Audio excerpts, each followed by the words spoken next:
नमस्कार मित्रांनो, MJ न्यूजमध्ये तुमचं खूप खूप स्वागत. मी आहे डॉक्टर मुकेश जैन आणि ती पाहत आहात आरोग्याचा राजमार्ग. तुमच्या आरोग्याला योग्य दिशा देणारी एक उत्कृष्ट आरोग्य मालिका. मित्रांनो, मागच्या काही मालिकांमध्ये आपण पोटांचे विकार, लहान मुलांचे आजार, ब्लड प्रेशर यावर चर्चा केली होती. ह्या मालिकेमध्ये आपण चर्चा करणार आहोत संपूर्ण देशात झपाट्याने वाढणाऱ्या ओबेसिटी म्हणजेच स्थूलता या विषयावर. आज ओबेसिटी केवळ एक शारीरिक प्रश्न उरलेला नाही आहे. तो एक मानसिक आजार, तो एक हृदयविकाराचं कारण, डायबिटीसचं कारण, ब्लड प्रेशरचं कारण, अशा बऱ्याच आजाराचं एक प्रमुख कारण बनलेलं आहे. तर या विषयावर आपल्याला सखोल माहिती आणि ज्ञान देण्यासाठी आज आपल्या स्टुडिओमध्ये खास आपण आमंत्रण दिलेलं आहे सुप्रसिद्ध एंडोक्रायनॉलॉजिस्ट डॉक्टर पियुष लोढा सरांना. पण पियुष सरांसोबत ह्या विषयावर चर्चा करण्याआधी तुम्हाला सर्वांना एक नम्र विनंती, जर आपल्या चॅनलला तुम्ही सबस्क्राईब केलं नसेल तर कृपा करून लगेच सबस्क्राईब करा. व्हिडिओ पूर्ण पाहून झाल्यावर लाईक करा, आपल्या मित्रपरिवारांसोबत शेअर करा आणि हो, तुमचे काही कमेंट्स असतील तर त्या आम्हाला कमेंट सेक्शनमध्ये नक्की विचारा.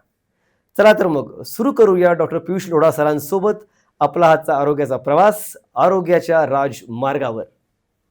MJ news sponsored by doctor Hasmukh Gujar's heart beat care centre. दिल से दिल तक.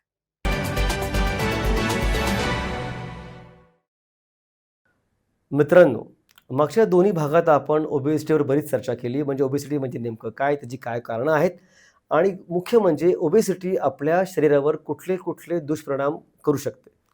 या भागात आपण बघणार आहोत की ओबेसिटीसाठी लाईफस्टाईल आणि झोप आणि एक्सरसाइज सोडून मुख्य कुठली औषधं त्याकरता वापरली पाहिजेत. चला तर मग सुरू करू आजचा आपला हा तिसरा एपिसोड. पियुष सर, तुमचं पुन्हा एकदा स्वागत आरोग्याच्या राजमार्गावर.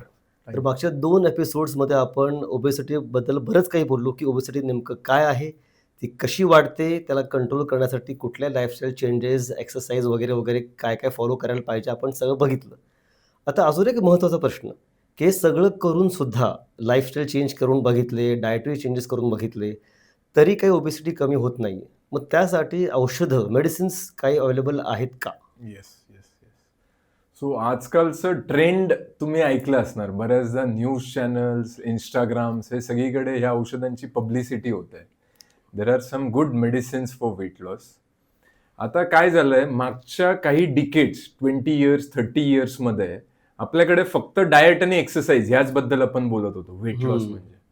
But luckily we have come up with some medication. आता काही औषधं देखील आहेत मार्केटमध्ये जे तुम्हाला वेट लॉस होण्यासाठी मदतीस येऊ शकतात. सो जर तुम्हाला खरंच वेट लॉस होत नाहीये नॅचरल वेने, डाएट एक्सरसाइज असेल, तर you should go discuss to your doctors what are the ways, what are the medicines available. ह्या सेशनमध्ये आपण ते नक्कीच डिस्कस करूया. सो जे लास्ट 10 इयर्समध्ये जे आपल्याला 2 मेडिसिन्स प्रिडॉमिनंटली मिळालेत ते म्हणजे ओझेम्पिक आणि मोंजारो. आय गेस मेजॉरिटी आपल्या लोकांनी हे सगळं ऐकलं असणार आहे. ओझेम्पिक हे औषध आहे, मोंजारो हे औषध आहे. ओझेम्पिक आणि मोंजारो घेऊन खूप वजन कमी होतंय लोकांचं. सो हे एक औषधच आहे डेफिनेटली. सो हे सगळ्यांसाठी नाही आहे. This is not a beauty medicine basically. म्हणजे तुम्हाला थोडंसं वेट कमी करायचंय म्हणून हे औषध घेऊया आपण, दॅट इज नॉट द केस. याला काही क्रायटेरियाज दिले आहेत. काही पेशंट्समध्ये आपण हे वापरू शकतो, काही पेशंट्समध्ये आपल्याला नाही वापरायचे. म्हणजे काय आहे त्याला क्रायटेरियाज कुठले कुठले आहेत? हल्ली सर्रास लोक ऐकतात, मी पण ऐकलेले की बरेच लोक वापरतात. येस. पण कोणीही यावेळी वापरावं असं नाही येते, बरोबर? येस. सो थरो डिस्कशन आपल्या डॉक्टर सोबत साधलं पाहिजे. पहिलं म्हणजे जर तुमचं वेट लॉस नॅचरली होत नाहीये तर त्या केसमध्ये आपण ह्या मेडिसिनचा सपोर्ट घेऊ शकतो. दुसरं काही कट ऑफ्स आहे, जसं आपण BMI डिस्कस केलं. आपलं वेट BMI ने ठरलं जातं. ज्या लोकांचं BMI 30 पेक्षा जास्त आहे, more than 30 kg per metre square, those are the patient ज्यांना आपण हे औषधं सुरू करायला पाहिजे किंवा करू शकतो. 2-3 गोष्टी आहेत माझ्या डोक्यात विचारायच्या. एक तर पहिली गोष्ट की हे जे ओझेम्पिक आहे, तर हे किती वेट लॉस करू शकतं आणि त्याला किती वेळेपर्यंत घ्यावं? त्याला काही पिरियड आहे का? 6 महिने, वर्ष, 3 महिने काय? येस. सो ओझेम्पिक हे औषध जे आपण आधी बघायचो, डाएट एक्सरसाइजने 5% 7% वेट लॉस व्हायचं. सो ओझेम्पिक हे औषध 15% वेट लॉस आपल्याला करून देऊ शकतं. सिमिलरली मोंजारो देखील 18 ते 20% पर्यंत वेट लॉस करून देऊ शकतो. सो हे सध्या 2 मॉलिक्युल्स जे आपण खूप कॉमनली यूज करतोय. सो जर 100 kgचा पेशंट असेल आणि त्यांना आपण हे चालू करतोय, सो जवळपास सुमारास 15 ते 17 किलो पर्यंत आपल्याला वेट लॉस अपेक्षित असू शकतं. आता ह्यातही एक ट्विस्ट अशी आहे का काही 10% लोकांमध्ये किंवा 5% लोकांमध्ये कमी वेट लॉस होतं. Hardly 2 kgs 4 kgs weight loss होऊन तिथंच थांबतं. तर ह्याला प्रिडॉमिनंट असं काही रिझन नाहीये, पण काही लोक याला रिस्पॉन्ड करत नाही. अच्छा. आणि कुठपर्यंत घेऊ शकतो हा एक सगळ्यात मोठा प्रश्न. आता ही औषधं जी आहे ही नवीन औषधं आहे. लास्ट 5 इयर्स 10 इयर्स मध्ये सध्या यूज मध्ये आहे. पण ह्या सगळ्या औषधांचं प्रॉब्लेम काय आहे, जेव्हा आपण औषध बंद करतो तेव्हा परत वेट रिगेन व्हायला सुरू होऊ शकतं. ओ, अच्छा. सो हे काही परमनंट सोल्युशन नाही की 6 महिने घेतलं आणि मग परमनंट तुमचं स्टॅटिक राहणार आहे weight. That is not the case. So ह्या केसमध्ये जोपर्यंत आपल्याला वेट लॉस हवंय किंवा वेट मेंटेन करायचं आहे, आयडियली तोपर्यंत हे औषधं आम्ही रेकमेंड करू शकतो. आता हे नवीन औषधं आहे, त्यामुळे आपल्याकडे 6 महिने वर्षभर झालं आपल्याकडे जे इंडियामध्ये वापरलं जात आहे. जसं आपण डायबिटीजची गोळी आहे, डायबिटीजची गोळी घेतली बंद केली की परत शुगर्स वाढतात, तसंही वेटसाठी आहे. जर तुम्ही वेट मॅनेजमेंटसाठी बंद केलं औषध तर there are chances that you can regain that. अच्छा. आता हे जे मी सांगितलं सर ओझम्पिक आणि मोंजारो, तर हे घ्यावं कसं आणि ह्या लॉंग टर्म घेतल्याने ह्याचे काही साईड इफेक्ट्स होऊ शकतात का? येस. सो आपण काही पेशंट्सला स्क्रीन करतो सगळ्यात आधी, जे आयडियल कॅन्डिडेट्स आहे त्यांच्यात काही साईड इफेक्ट्स होण्याची रिस्क तर नाही आहे. त्या पेशंट्सला जर आपलं ठरलं की आपल्याला हे सुरू करायचं आहे, तर त्या केसमध्ये हे इंजेक्शन फॉर्ममध्ये येतं, जे वन्स अ वीक इंजेक्शन घ्यायला लागतं, आठवड्याला एकदा. So once a week injections हे कंटिन्यू करायला लागतात. सुरुवातीचे डोसेस आपले लो डोसेस असतात आणि मग त्याला आपण हळूहळू बिल्डअप करतो. In terms of side effects, पोटाशी संबंधित जे काही साईड इफेक्ट्स असतात ते सगळे पोटाशी संबंधित असतात. अच्छा. जसं नॉशिया, वोमिटिंग सेन्सेशन्स, कॉन्स्टिपेशन्स, तर काही पेशंट्समध्ये डायरिया. सो पोटाशी संबंधित हे साईड इफेक्ट्स असतात आणि हे ट्रान्झिएंट असतात. बऱ्याचदा जेव्हा आपण सुरू करतो, सुरुवातीला होतात, मग बॉडी ऍडजस्ट होते आणि त्यानंतर हे साईड इफेक्ट्स कमी होतात. सो हे पण साईड इफेक्ट जे आहेत जेव्हा सुरुवात करतो तेव्हा होतात, त्यानंतर विथ टाइम हे कमी होतात. काही पेशंट्समध्ये होतात, काही पेशंट्समध्ये होत नाही. ह्या व्यतिरिक्तही काही साईड इफेक्ट्स आपल्याला लक्षात ठेवायला लागतात. जसं ज्या लोकांना पँक्रियाटायटिस झालेला असतो किंवा पँक्रियासचे प्रॉब्लेम्स असतात किंवा फॅमिली हिस्ट्री असते पँक्रियासची, त्या पेशंट्समध्ये आपण हे इंजेक्शन्स अवॉइड करतो. अच्छा. नॉर्मली आपण एक आय स्क्रीनिंग करतो हे चालू करण्याआधी, हे इंजेक्शन सुरू करण्याआधी, ज्याला आपण रेटायनाची तपासणी म्हणतो. एक फंडस एक्झामिनेशन किंवा रेटायनाची तपासणी करतो. त्यात काही चेंजेस असेल किंवा त्यात काही डाऊट्स असेल तर मग हे इंजेक्शन्स आपण अवॉइड करतो. सो हे सगळे काही प्रिकॉशन्स घेऊन आयडियली तुम्ही हे कॅन्डिडेट आहात का नाही हे प्रॉपर एंडोक्रायनॉलॉजिस्ट थ्रू डिस्कस करून मग तुम्ही हे इंजेक्शन्स सुरू केले पाहिजे.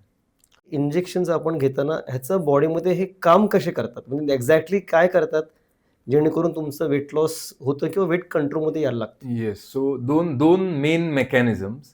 एक हे मी जसं म्हटलं तुम्हाला, आपल्या बॉडीमध्ये इंटेस्टाईन आणि ब्रेन या 2 गोष्टींमधून काही हॉर्मोन्स निघतात जे आपलं हंगर आणि सटायटी रेग्युलेट करतात. सो हे इंजेक्शन्स आपल्या बॉडीमध्ये सर्क्युलेशनमध्ये जाऊन ब्रेन लेवलवर ऍक्ट करतात आणि तुमची भूक कमी करवतात. अच्छा. सो ओव्हरऑल तुम्हाला एखादी तुमची चांगली डिश किंवा फेवरेट डिश जरी असेल समोर, तरी ती खाण्याची इच्छा होत नाही बऱ्याचदा हे इंजेक्शन घेतल्यानंतर. सो मेन मेकॅनिझम इज की ते ब्रेन सेंटरवरती रेग्युलेट ऍक्ट करून त्याला सटायटी किंवा भूक कमी करवण्याचा प्रयत्न करतं. ओके. आणि दुसरं तुमचं गॅस्ट्रिक एम्प्टी कमी करतं. गॅस्ट्रिक एम्प्टिंग म्हणजे आपण जेव्हा इंटेक करतो तेव्हा ते स्टमक मधून स्मॉल इंटेस्टाईन आणि लार्ज इंटेस्टाईन मध्ये जातं. तो हे जे स्टमक टू स्मॉल इंटेस्टाईनचं ट्रान्झिशन आहे, त्या ट्रान्झिशनला स्लो डाऊन करतं. म्हणजे आपण खाल्ल्यानंतरही आपल्याला असं वाटतं की पोट भरलेलं आहे.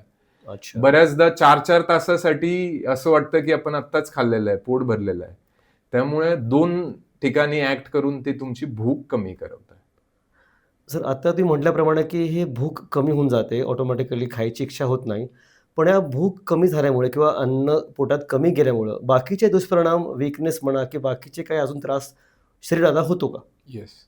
सो दोन गोष्टी महत्वाच्या यात. एक तर जेव्हा आपण वेट लॉस करतो, जर ते खूप वेगाने असेल तर दोन प्रॉब्लेम्स होऊ शकतात. एक तुमचं फॅट लॉस सोबत मसल लॉस पण होऊ शकतो. अच्छा. सो जर मसल लॉस होत असणार त्यामुळे वीकनेस किंवा ज्याला आपण सार्कोपेनिया असं म्हणतो आणि त्यामुळे मसल वीकनेस होण्याचे चान्सेस असतात. सो याला टाळायचं कसं, की आपल्याला खूप फास्ट वेट लॉस नाही करायचंय पहिलं. दुसरं आपल्याला मसल स्ट्रेंथनिंग एक्सरसाइजेसवर भर द्यायचा आहे. अच्छा. आपण कुठल्याही वेने बेरियाट्रिक असो किंवा काही कारणामुळे जर फास्ट वेट लॉस केला तर मसल लॉस पण होणार आहे. सो त्याला कव्हर करण्यासाठी आपल्याला मसल स्ट्रेंथनिंग एक्सरसाइजेस वाढवायचे आहे आणि दुसरं म्हणजे प्रोटीन इंटेक वाढवायचं आहे. सो जरी आपलं ओव्हरऑल इंटेक कमी झालंय तरी प्रोटीन इंटेक जो आहे तो approximately 1 to 1.5 grams per KG हा मेंटेन करायला हवाय पुढे. सो अच्छा. प्रोटीन, कडधान्य असो, पनीर असो, डाळी असो, या सगळ्यांचे इंटेक तुम्ही वाढवा, ज्याच्यामुळे प्रोटीन मेंटेन राहणार आणि त्यामुळे मसल लॉस होणार नाही. आणि दुसरं म्हणजे मसल स्ट्रेंथनिंग एक्सरसाइज, त्याच्यामुळे मसल लॉस होणार नाही. लास्टली आपलं न्यूट्रिशनल डेफिशियन्सीज काही पेशंट्समध्ये नोन आहे. जर आपलं न्यूट्रिशन किंवा ओव्हरऑल इंटेक कमी झालं तर. सो ह्या केसमध्ये आपण काही सप्लिमेंट्स देऊ शकतो पेशंट्सला. B12 supplements, vitamin D supplement, ज्याने patients will start feeling energetic again. किंवा आपण न्यूट्रिशनल थिंग्स जसं फायबर, ग्रीन व्हेजिटेबल, फ्रुट्स या सगळ्यांचं इंटेक जर वाढवलं तर nutrition can be balanced accordingly. So या दोन गोष्टींवर भर देऊन आपल्याला हे इंजेक्शन्स घ्यायचे आहेत. पण जर बऱ्याच वेळेला वेट लॉस झाल्यानंतर समजा आपण ओझम्पिंग घेतली किंवा आणखीन कुठल्या चेंजेस करून केलं, पण हे कमी झालेलं वजन हे टिकत नाही. म्हणजे आज 400 महिन्यात वजन माझं 4-5 किलो मी कमी करेल सुद्धा, येस. पण ते परत वाढीची शक्यता किती असते आणि Yes. ते So- मेंटेन ठेवायला काय केलं पाहिजे? सो आय गेस हा फेज प्रत्येकाच्या जीवनात आला असणार की मी खूप वेट लॉस केलं 5-7 किलो आणि त्यानंतर 6 महिन्यात परत रिगेन झालाय. आणि एक सर्वे होता ज्यात आपल्याला दिसलं की 3 वर्षामध्ये 90% of weight has come back. म्हणजे जो तुम्ही वेट लॉस केलाय तर 90% लोकांमध्ये 90% वेट परत रिगेन झालाय आणि जेवढं आपण सुरू केलेलं तेवढं परत वेट आलंय. Back to square one. Yes. So याच्या मागे एक सायन्स आहे बेसिकली. जेव्हा आपण वेट लॉस करतो तेव्हा बॉडी डिस्टर्ब होते. बॉडीला असं वाटतं की आपल्याला काहीतरी प्रॉब्लेम आलाय, त्याला डिफेंड करायचा प्रयत्न करते बॉडी. तर 2 वेने डिफेंड करतं. एक म्हणजे तो एनर्जी एक्सपेंडिचर जे आहे किंवा एनर्जी एक्सपेन्स जो आहे बॉडीचा तो बॉडी ऑटोमॅटिक कमी करवतं. सो एनर्जी एक्सपेन्स कमी झाल्यामुळे जो वेट लॉस आपण प्रयत्न करतोय तो परत रिगेन व्हायला सुरू होतोय फर्स्ट. आणि तुम्ही जर बघितलं की वेट लॉस झालं की त्यानंतर खूप भूक लागायला लागते. तुम्ही काही दिवस कॅलरीज कमी करून बघा महिनाभर, बरोबर दुसऱ्या महिन्याला तुम्हाला भूक लागायला लागणार, क्रेविंग्स लागायला लागणार. सो हे सगळ्या गोष्टी परत ह्या हॉर्मोनल लेवल्सवर मेंटेन केल्या जातात. सो हे 2 कारणामुळे, एक तर भूक परत यायला लागते पेशंटची आणि दुसरं म्हणजे एक्सपेंडिचर, जे कॅलरी एक्सपेंडिचर बर्निंग जे होत आहे बॉडीमध्ये, जे मेटाबॉलिझमला वापरलं जातं, तो एक्सपेन्स बॉडी एकदम कमी करते आणि त्यामुळे वेट रिगेन होतं. आता ह्याला बेसिकली असं काही परमनंट सोल्युशन नाहीये की हे केल्याने ह्या 2 गोष्टी आपल्याला टाळता येतात. बट एक सिम्पल मेकॅनिझम जे आहे ज्याला आपण रिफीड मेकॅनिझम म्हणतो. म्हणजे समजा तुम्ही 2500 कॅलरीज रोज घेत होते आणि तुम्ही सडनली त्याला 1800 कॅलरीजवर शिफ्ट केलंय. सो आठवड्यातून एक दिवस असं द्या जिथे तुम्ही परत 2500 कॅलरीज घेणार आहे, जो तुमचा बेसलाईन कॅलरीज आहे. अच्छा. सो त्याच्यामुळे काय होणार, बॉडीला वाटतं की हा कॅलरी इंटेक परत आहे. सो हा जो मेकॅनिझम आहे हा परत त्याला रेग्युलेट करायचा प्रयत्न करतो. ही जस्ट एक थेरी आहे. याच्यामुळे तुमचं वेट लॉस जर्नी प्रोलॉंग होऊ शकते तेवढा एक दिवस, कारण तुम्ही परत कॅलरी इंटेक एक्स्ट्रा घेतायत. पण प्रोलॉंग जरी झालं तरी ती सस्टेन राहणार पुढे. जो रिगेन होण्याचे चान्सेस आहेत ते कमी होणार आहे. सो एक 1 डे जे आपण चीट डे जसं म्हणतो की 1 डे पर वीक आपण चीट डे ठेवू शकतो, ज्यात आपण चीट डे न करता जे आधी कॅलरीज घ्यायचो तेवढ्या कॅलरीज आपण परत घ्यायच्या. म्हणजे बॉडीला ती सवय मेंटेन होते आणि त्यामुळे सस्टेनेबिलिटी आपली वाढते. So this is just a theory. यामुळे काही पेशंट्समध्ये it has seen a benefit. जे रिगेनची टेंडन्सी आहे ती थोडीशी कमी होते.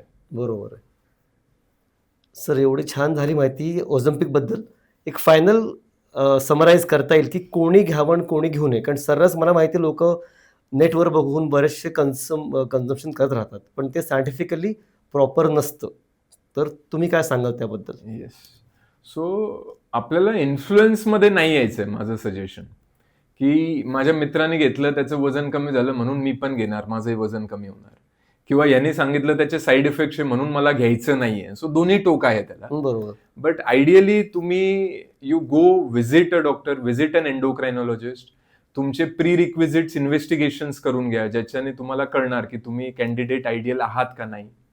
आणि if you are ideal candidate, definitely this medicines are worth giving a try. कारण आपण जसं बघितलं, सगळ्या कॉम्प्लिकेशन्स किंवा मेजर कॉम्प्लिकेशन्स ओबेसिटीच्या ज्या आहेत त्या आपल्याला टाळता येतात. बऱ्याचदा काही पेशंट्समध्ये डायबिटीज देखील रेमिशनमध्ये जातं, म्हणजे डायबिटीज मेडिसिन्सचे डोसेस कमी होतात. डायबिटीज विदाऊट मेडिसिन्स पण काही पेशंट्समध्ये मॅनेज केला जातो काही दिवसांसाठी. सो वेट मॅनेजमेंटसाठी if you are a ideal candidate, visit an endocrinologist, give a try, consider using this medications. Great. Piyush sir, तुमचं खूप खूप धन्यवाद. पुन्हा एकदा खूप छान माहिती आपल्याला आज कळली. आपले 3 एपिसोड्स हे फार छान झालेले आहेत. म्हणजे राईट फ्रॉम डायबिटीज असू दे, BP असू दे, तुमचे हार्ट प्रॉब्लेम असू दे, ते तुमच्या स्थूलतेला किंवा ओबेसिटीला कसे जोडले गेले आहेत, आणि ते जर तुम्हाला कमी करायचे असतील तर तुमची ओबेसिटी ही तुम्हाला कंट्रोलमध्ये आणलीच पाहिजे. ही सगळ्या अँगलनी तुम्ही आपल्याला छान समजून सांगितलेलं आहे.